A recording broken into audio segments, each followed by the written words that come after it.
Welcome to Public Works in your neighborhood. The focus of this program is to provide you with an update on important activities taking place within our Public Works Division here in the city of Fort Wayne. I'm your host, John Perlich. I oversee communications for Mayor Sharon Tucker's office and also the Public Works Division. On this month's episode, we're going to be talking about the partnership between Public Works and community development and how that's designed to benefit residents, neighborhoods, and businesses. Pleased to be joined by Sean Gunwardena. Sean serves as the Public Works Director for the City of Fort Wayne, and Jonathan Leist serves as Director for the Community Development Division. Gentlemen, thanks so much for being on the program. Thank you. Thanks for having us. Sean, let's start with you. For viewers who may not be familiar with you, please share some information about yourself. Yes, so I am 31 years into my career here in civil engineering. I started out at Purdue University in 1992 and graduated with my master's degree in 94. I have been with the city now since 2007, so almost 18 years in a variety of capacities, and I've been the Director of Public Works since 2017. Jonathan, same question for you. First time guest on the program. Sean is a regular guest, but welcome to the program. Yeah, thanks for having me. My background, about 20 years of experience in public administration. Started in Huntington County where I grew up, was also town manager in Culver, Indiana for 6 years, and have been back with the city for 4, serving as redevelopment director originally and now as the director of community development. Educational background, I went to IU, bachelor's degree from Indiana University and a master's in public administration from Indiana State. Sean, let's have you walk us through the Public Works Division, some key highlights of the work that your team does each day. All right. So we currently have a CIP of about $42 million, and every year we try to touch pretty much every corner of the city. We got projects ranging from concrete street rehabs in neighborhoods to major arterial projects, bridges, sidewalk construction, sidewalk repair, trails, and alleys. So we try our best to supplement our CIP with funding from other departments, and community development is one of those departments. Jonathan, let's have you explain the Community Development Division and the work that takes place there each day.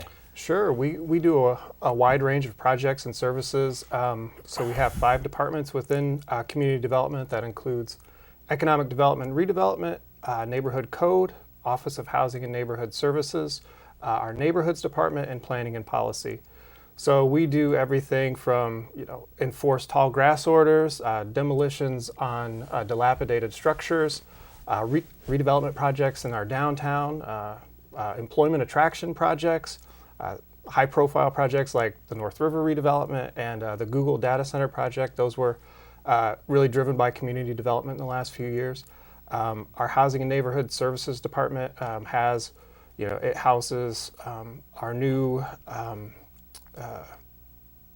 liaison that we just hired for homelessness services, and that's been a really important initiative for us over the last year or so. So again, our neighborhoods department, we really have a group that leads communications down at the neighborhood level and works on neighborhood planning. Our planning and policy group also houses historic preservation, so we work on those kind of things, as well as the long-term planning for the city, partnering with Department of Planning Services on things like our master plan for the city. And so hopefully that gives you an idea. It's a pretty wide range of things that we work on in community development. We're going to spend the bulk of the program talking about how community development and public works partner on a number of projects. Sean, I'd like to ask you why it's so important for the two divisions to partner, and how does that ultimately benefit the community? Yeah, so like I said, we have a CIP of about $43 million every year, and when we supplement that with what we get from redevelopment, which has TIF districts around the community, that helps us probably increase that CIP by about 10%, sometimes even more than that in a given year. And we've done some very, very great projects. Some of them that come to mind are the Maysville Road improvements that we did about 3 or 4 years ago. The roundabout at Maysville Landing and Trier was funded by them. And currently they're funding the entire local match of an 80-20 federal aid project on Hiller Gas Road through the TIF revenues coming out of Centennial Park. And also another big project is the Airport Expressway grade separation with Norfolk Southern. that the Redevelopment Commission is funding at 100% for the engineering, and we were fortunate to get a federal grant for 80% of the construction costs. So without those funds, some of these projects would not have happened. Jonathan, let's talk about tax increment financing. We hear that a lot, but for viewers who may not be familiar with that concept, explain that for us and why that funding tool is so important, not only for community development, but for public works as well. Sure. I'm going to start with an economic development cliche. Infrastructure is economic development. I mean, that's something you hear our leaders and that we say all the time. So when I say that, what I mean is, look at like a Google data center. The ability to attract a project like that requires water, sewer, and streets that can really handle a project of that size and scale. And so it's partnerships with Public Works and city utilities and AEP and all those groups that make those projects happen. So to actually form a TIF district, or to talk a little bit about the specifics of tax increment financing, I guess the short version of it is it allows us to collect new taxes from a project and put those taxes towards the public infrastructure that are required to help us attract that project in the first place. So that's the purest form of TIF. I guess another great example that we've been allowed to do just recently in the last 5 years or so is as a residential TIF that we used out at Roosevelt Reserves, where that was a great program where we've received a legacy loan up front to construct the infrastructure, and then we're using the new taxes generated by the project to pay that back over time. Sean, I wanted to go back and talk about a couple of the projects you mentioned earlier. That Maysville Road from Stellhorn Road to Meyer Drive, that was completed in 2019, around $5.5 million. Mm-hmm. Really one of those showcase projects where we added landscaping and some other amenities. Explain the significance of that project again. Yes, so that actually was an area that was in transition, and we knew that it was all going to become commercially built up, but in order for the commercial development to occur, we needed sewer and water infrastructure. So once we did the widening of the project, we included the sewer and water infrastructure as part of that project. And the other amenities you talked about, the trails, the sidewalks, as well as the green infrastructure was there to kind of,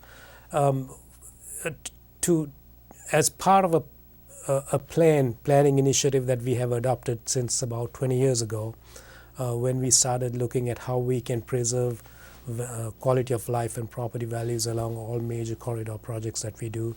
We implemented those same concepts on this project, which is why we see a lot of the beautification elements included in there.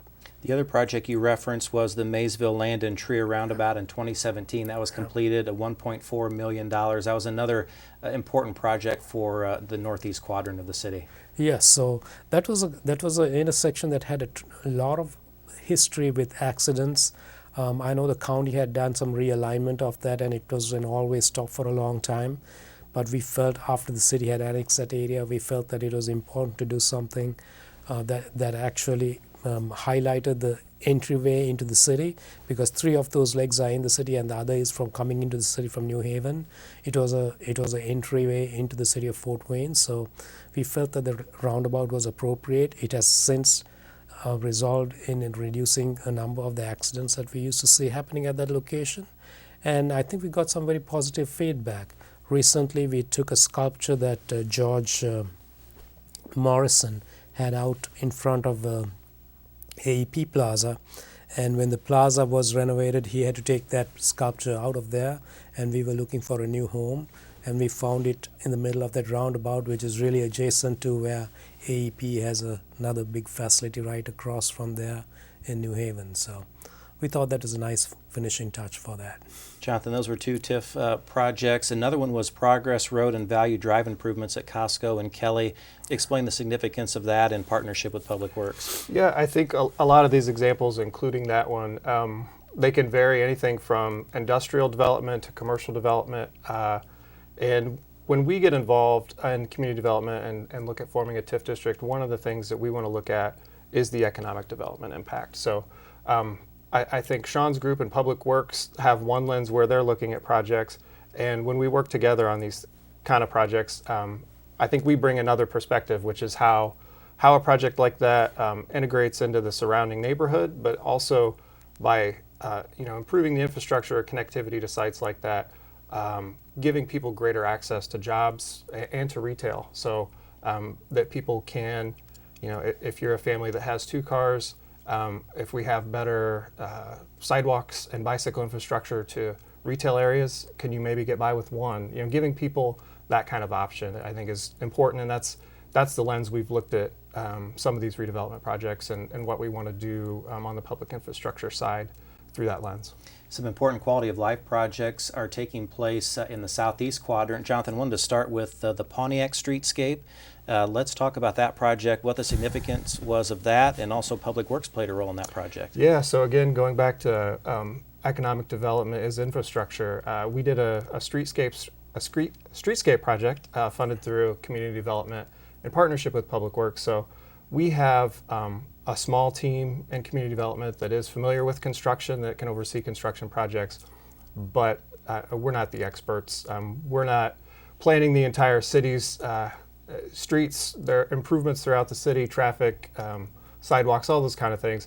Again, we're familiar with it. We can run individual projects, but we don't have that grand control and concept of what's happening throughout the city that Public Works does. So we rely on them in partnership when we want to do a project like that to make sure, early on when we're trying to scope that out, make sure that it's coordinating with them, that we aren't going to create a project that then conflicts with something they want to do in the future, or that construction schedules cause a headache or anything like that. So they've always been great partners when we have a project like Pontiac Streetscape.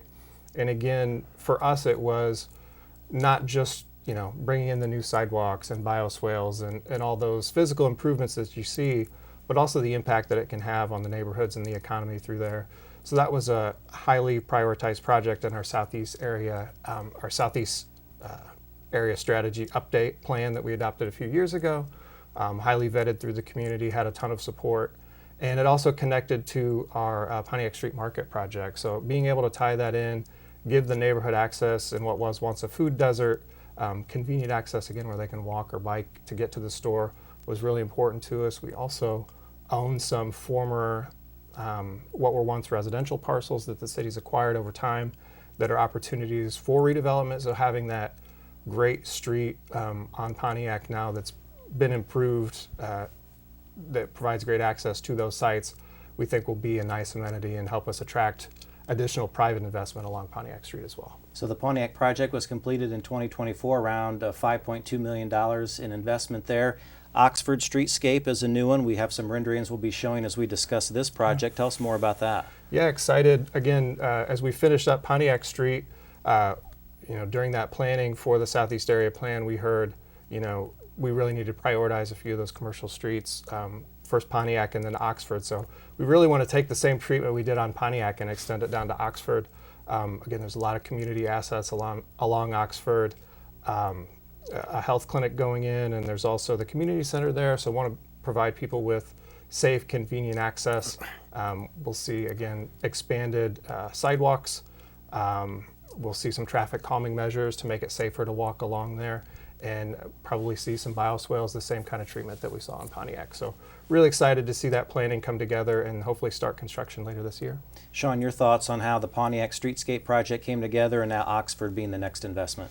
Yeah, so one of the templates that we have adopted here in the last 15 years or so is to take the focus away from our public rights, away from purely being vehicular related, to make it more of a public space. So includes safe pedestrian and non-motorized user access, as well as creating some ambiance with the landscaping, with the green infrastructure. And one of the things that we have heard from the community over the years is that they value that. The fact that they are able to live on a tree-lined boulevard road as opposed to a road that is edge-to-edge lined with concrete or asphalt is of value.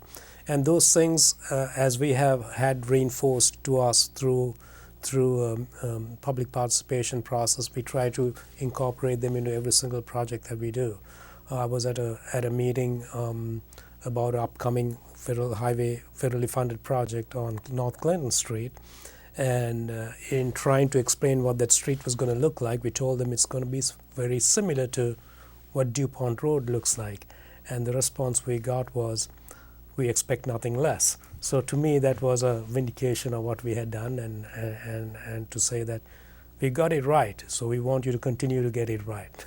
Another project where we're seeing partnership between our two divisions here, Public Works and Community Development, centers around lighting. And Jonathan, let's talk about the East Central area and how the crime prevention through environmental design is coming together. Sure. Thanks for the opportunity on that one. I think a lot of what we're talking about is not operating in silos, right? And CPTED, as we call it, crime prevention through environmental design, not only is a partnership that we've worked on with Public Works, but also our public safety with our police department, because the idea behind CPTED is to really look at the design elements that go into the public space, the street, the sidewalks, the lighting, can even be the landscaping around it, and make sure that that's all designed with safety in mind. So over the last few years, our neighborhoods team has really focused on this, and Dan Baisden and Megan Grable have sort of become our local experts on the topic. And we did a small project first on High Street a couple of years ago, and we saw a 50% reduction in crime there. And so trying to take those lessons learned and bring them to East Central, where again our neighborhoods team has been coordinating with the East Central neighborhood on a new plan. And even though the plan's not fully adopted yet, you know, the thing we continue to hear the neighborhood really emphasize was safety. And we saw an opportunity there to put some of our resources behind some lighting in East Central, and the neighborhood's really excited to see that moving forward. Sean, your division oversees street light operations, and another opportunity here for collaboration. Yes, absolutely. And one of the things that we've been doing since about 2017 is to replace our 34,000 plus street lights that we have with LED lights. So as we put any new street lighting fixtures up, we make sure that they are with LEDs in them.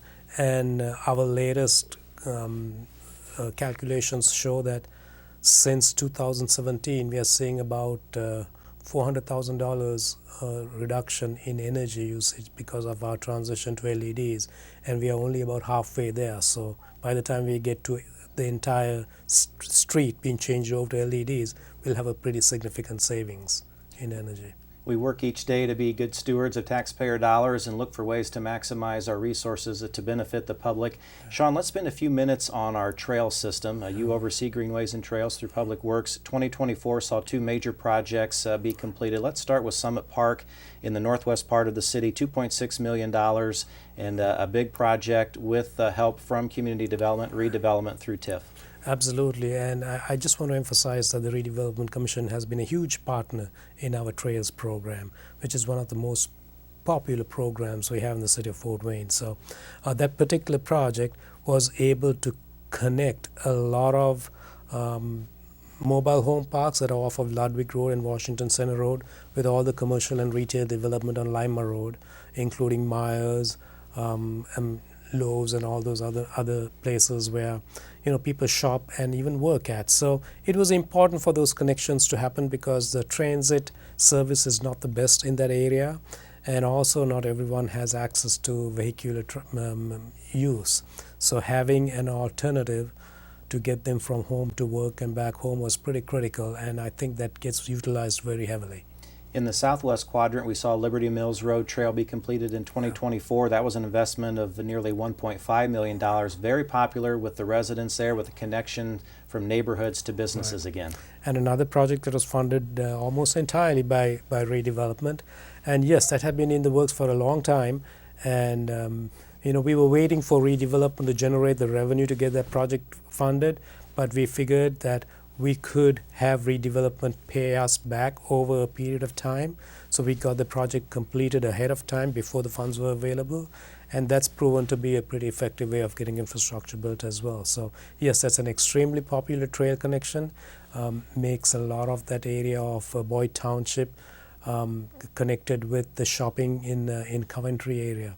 Jonathan, tell us what it means to community development to partner on the trail projects, because that's a quality of life, that's an economic development driver, and really seems to fit in well with your vision and mission for community development. Yeah, I'd say over the last 10 years, we've really grown in our partnership with Public Works, specifically on trails. So talked about earlier, making sure that where we can, that we're connecting people to their shopping, but also their job opportunities. So the two examples you just gave, Summit Park, and the Liberty Mills Trail, both did a great job of that and couldn't be more excited. Liberty Mills is close to my neighborhood, so yes, hear lots of great feedback and lots of people using that one, I know. Sean, I want to ask you about a few more trail projects. Wheelock Road from Stellhorn to Jefferson Middle School, that's a 2025 project. We also have the Stellhorn Road Trail that's going to be a little bit later on from Maple Crest to Wheelock in 2027. Yeah.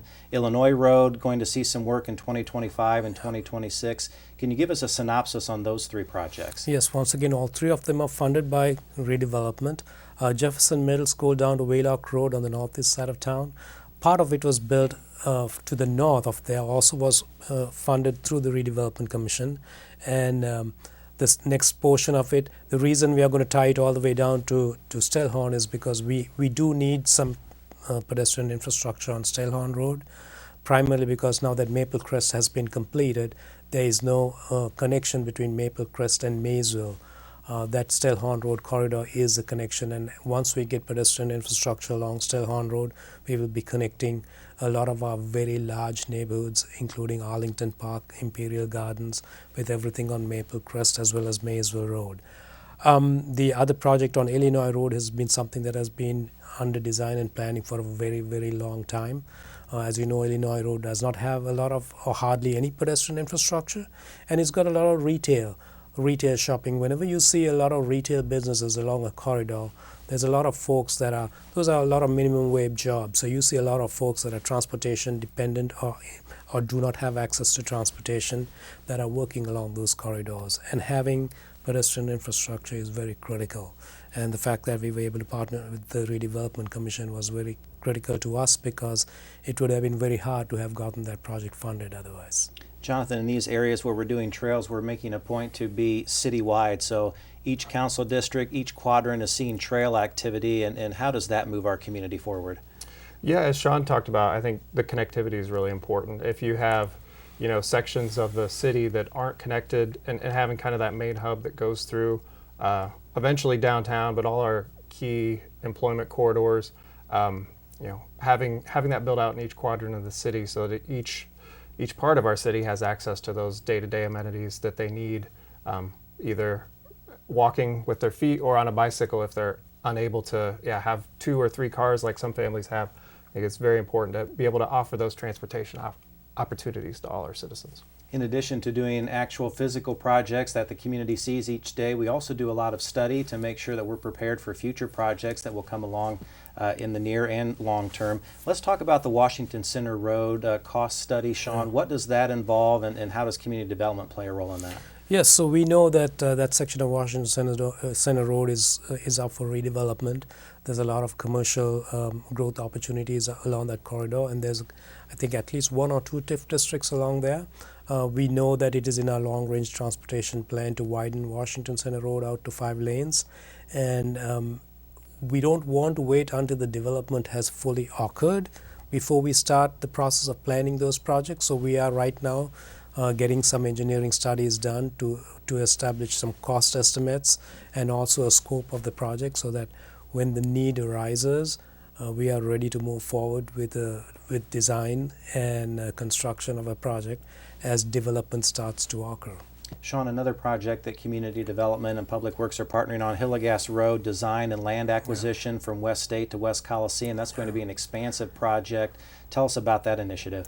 Absolutely. So that was one of our long-range transportation plan projects that was actually federally funded. We are getting 80% of the money to do that project through the federal government, and the other 20% is funded entirely by the TIF district of Independence Park. So yeah, that's a very exciting project to be a part of.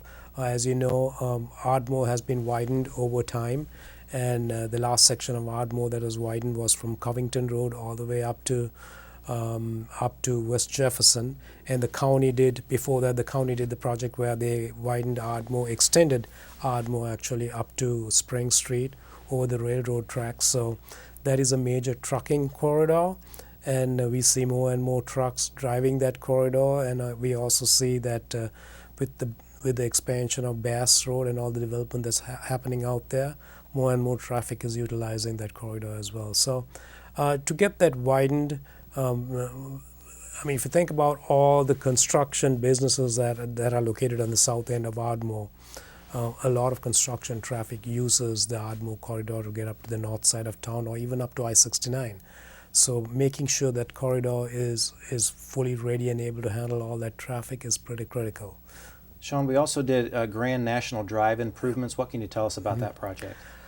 So Grand National Drive was a connection of a roadway network between the Avenue of Autos and Menards, Magnavox Way that extended through Menards. So by connecting those two streets, we actually opened up some development opportunities on the backside of by the railroad tracks. And it was also important to the city because we acquired 3 properties there where we moved 3 of our major operations, the radio shop, traffic operations, and fleet. And a lot of the auto businesses have moved now into Grand National Drive, right up against the highway where they've got a lot more visibility. So that was a great project for us to get done because of the amount of opportunities it opened up for new development.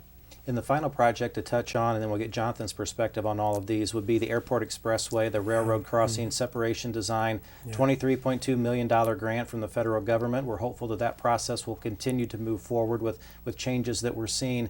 But what can we look forward to with that endeavor? Yes, so as we have seen the amount of new businesses go out towards the airport along Airport Expressway, the traffic on Airport Expressway has increased quite a bit, which means that traffic that was stopping at the railroad tracks at the Norfolk Southern Crossing increased as well. And with the additional delays to trucking and as well as the safety impacts of that, we felt it was important to get that railroad grade separation project going. We were very fortunate to get a construction grant through the federal government, through the IIJA, to get that funded for construction. But before we got that, we needed it designed. So the Redevelopment Commission was very grateful. We are very grateful to having funded the original study as well as the design of the project. So that was about a total of about almost $3 million, I believe. And we are hopeful that that project will have a very big impact to the business commercial corridor along Airport Expressway. Jonathan, a little less than a minute left in the program. I wanted to give you an opportunity. Those 4 projects that Sean just walked us through, very important initiatives for community development and redevelopment as well. Yeah, just touch on Grand National Drive real quickly. I mentioned earlier a pure TIF project. I think that one was a great example where without TIF investment in the extension of the road, that project couldn't have happened.